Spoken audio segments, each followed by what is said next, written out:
Diễm xin chào cô chú, anh chị, các bạn và các em. Bơ đã vào mùa vì vậy rất là ngon, nên Diễm muốn chia sẻ công thức món chè bơ này. Cách làm thì đơn giản mà khi ăn á, mình thấy giống như là sự kết hợp giữa panna cotta của Ý và món tàu hũ của Việt Nam vậy đó.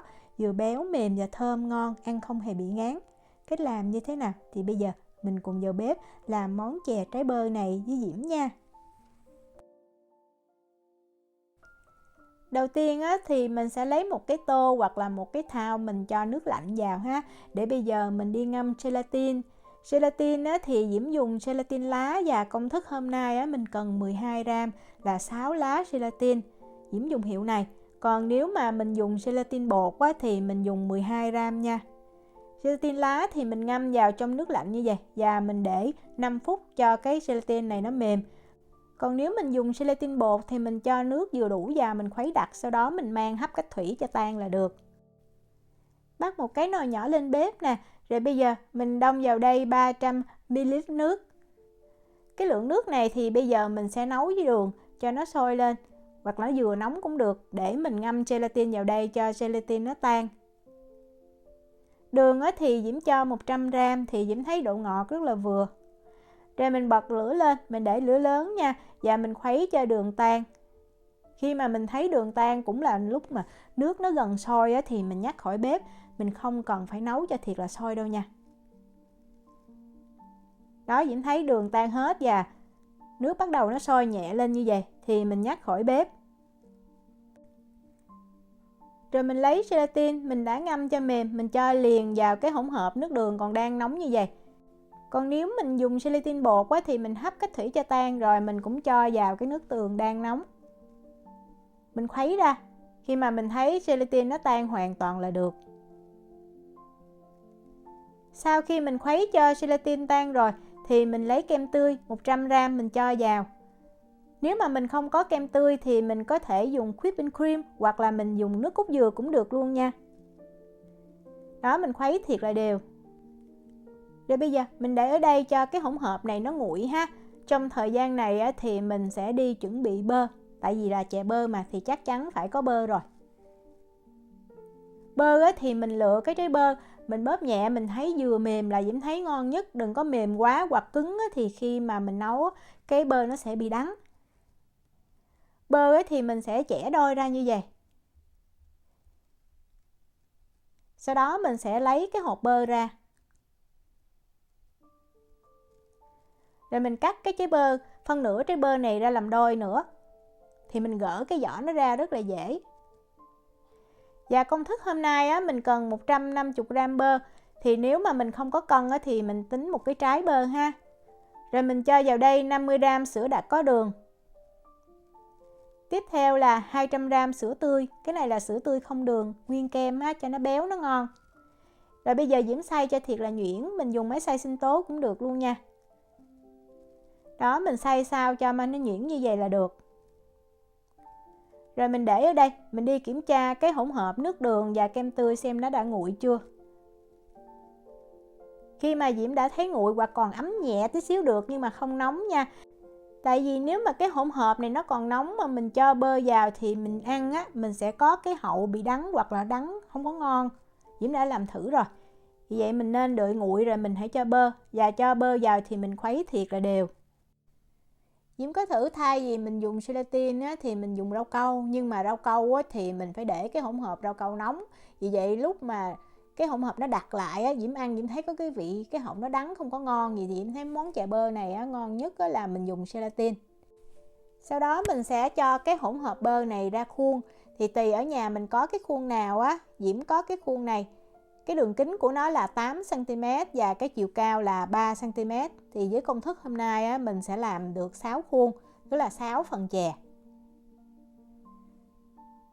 Đó, mình đổ đều ra, mình chia đều ra 6 khuôn là được. Sau khi chia đều xong rồi thì mình sẽ mình cất vào trong ngăn mát tủ lạnh nha, ít nhất là 3 tiếng. Mà cái món này thì Diễm thấy mình ăn lạnh mới ngon. Vì vậy mình giữ cho cái bơ này nó lạnh, đồng thời những cái nguyên liệu ăn kèm cũng lạnh mình không cần dùng nước đá. Ngay mùa hè nóng thì ăn cái này hợp lắm luôn. Trong thời gian này thì mình đi làm cái rau câu ăn kèm. Diễm có ở đây là 20g đường cát nha. Và Diễm có thêm ở đây là 1 gram bột rau câu dẻo. Còn nếu mà mình không có rau câu dẻo, mình dùng rau câu giòn cũng được luôn. Bột rau câu dẻo mình cho với đường, mình khuấy đều. Diễm dùng hiệu này ha. Mình khuấy với đường trước như vậy, để khi mà mình cho vào nấu á, cái rau câu nó dễ tan hơn. Lấy một cái nồi nhỏ và Diễm đông vào đây là 100ml nước. Mình không có cần làm nhiều ha, thì cái phần rau câu này vừa đủ cho 6 cái phần chè. Còn nếu mà mình muốn làm nhiều, mình ăn thêm thì mình cứ gấp đôi, gấp 3 công thức lên. Và mình bắt lên bếp đó, mình nấu cho nước này nó sôi. Khi mà nước sôi á, thì mình dùng cái với lồng nhỏ này nè, mình khuấy theo một chiều. Và mình cho rau câu đường vào, mình khuấy thiệt là nhanh tay. Mình để cái lửa lớn và mình thấy nước nó sôi bùng lên thì mình hạ xuống cái lửa nhỏ nha. Mình khuấy cho tới khi mình thấy rau câu nó tan là được. Khi rau câu tan rồi thì mình hạ xuống cái lửa nhỏ và mình nấu thêm khoảng 1 phút nữa cho rau câu nó chín kỹ chút thì nó sẽ không có bị ra nước. Và hôm nay á, Diễm dùng tinh chất lá dứa khoảng 1/4 muỗng cà phê. Mình cho vào, nó vừa tạo màu, đồng thời cái tinh chất lá dứa này cái mùi nó cũng thơm nữa. Cái chai tinh chất lá dứa Diễm dùng là chai này. Còn tùy mình ha, nếu mà mình không thích thì mình dùng nước lá dứa tươi cũng được, hoặc là mình dùng màu thực phẩm, rồi mình cho thêm vani vào. Mình khuấy đều, vậy là mình đã nấu xong rau câu rồi, rất là nhanh. Và Diễm để cho rau câu này nó đặt ở trong nồi luôn. Còn nếu mà mình muốn đổ ra khuôn cũng được, nhưng mà tí xíu á, mình cũng cắt nhỏ thôi. Vì vậy Diễm thấy mình để trong cái nồi như vậy là vừa cái độ mỏng để mình cắt ra thành từng sợi. Bây giờ mình đi làm nước cốt dừa ăn kèm nha. Mình cần một lon nước cốt dừa là 400ml. Nước cốt dừa thì mình dằn thêm tí muối ha, 2 gram để cho nó đậm đà. Đường á, thì Diễm cho 30 gram. Rồi bây giờ mình bắt lên bếp, mình nấu cho đường nó vừa tan và nước cốt dừa này nó sôi thiệt là nhẹ. Thì mình nhắc khỏi bếp ha, mình không cần phải nấu sôi. Và cái chè này tại vì cái bơ nó đã có cái độ đặc á, vì vậy Diễm thấy mình ăn với nước cốt dừa loãng mới ngon. Vì vậy mình không cần cho bột vào trong nước cốt dừa này. Và khi mình bảo quản nước cốt dừa trong ngăn mát tủ lạnh á, thì nước cốt dừa cũng sẽ đặc hơn tí xíu. Đó, mình thấy đường nó tan, đồng thời nước cốt dừa nó sôi nhẹ, nó tỏa hơi nước lên là mình nhắc khỏi bếp. Nhắc khỏi bếp thì mình để ở đây cho nguội rồi mình bảo quản trong ngăn mát tủ lạnh nha. Bây giờ mình đi kiểm tra rau câu thì mình thấy nó đã đặc rồi. Mình cắt ra thành từng cái sợi nhỏ ha. Hoặc là mình cắt hạt lựu cũng được, nhưng mà tại vì hôm nay Diễm sẽ ăn kèm với lại dừa non nữa, cho nên là Diễm thấy mình nên cắt cái kích thước nó giống như cái miếng dừa non thì nó ngon hơn. Đó, mình cắt ra thành từng sợi nhỏ như vậy. Dừa non này thì Diễm mua ở trong hộp thôi. Mình lấy ra, mình cũng cắt thành từng sợi. Nếu không có thì mình bỏ qua, nhưng mà có sẽ làm cho cái chè của mình nó hấp dẫn hơn. Và bơ á, thì mình sẽ cắt ra thành hạt lựu ha, hạt lựu to chút.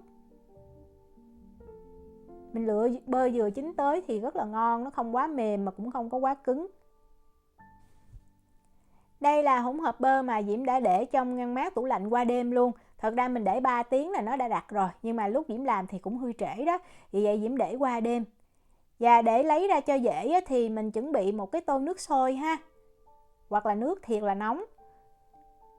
Rồi mình mới lấy cái khuôn bơ đó, mình ngâm vào. Thời gian thì khoảng 3 giây. Mình ngâm lâu thì cái này nó sẽ chảy ra. Nếu mà nó chảy nhiều quá mình có thể cho lại vào trong ngăn mát tủ lạnh á. Chừng tí xíu là nó sẽ đông lại thôi, rất là dễ. Đó, mình sẽ dùng tay nè. Mình khởi nhẹ thì mình thấy nó tróc ra như vậy là được ha.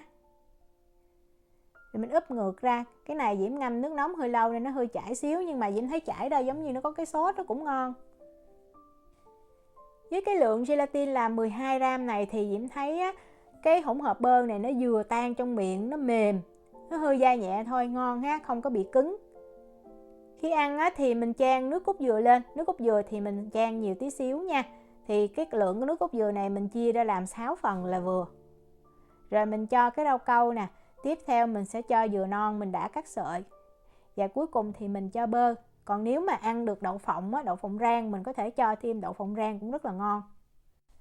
Món chè bơ này thì mình ăn lạnh, nếu mà mình thích có thêm nước đá thì mình sẽ làm cho nước cốt dừa nó ngọt hơn chút.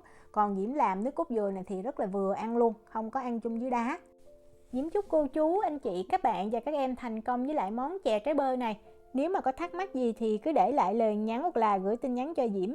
Diễm cảm ơn sự quan tâm theo dõi video rất là nhiều. Hẹn gặp lại trong những video tiếp theo. Chào tạm biệt.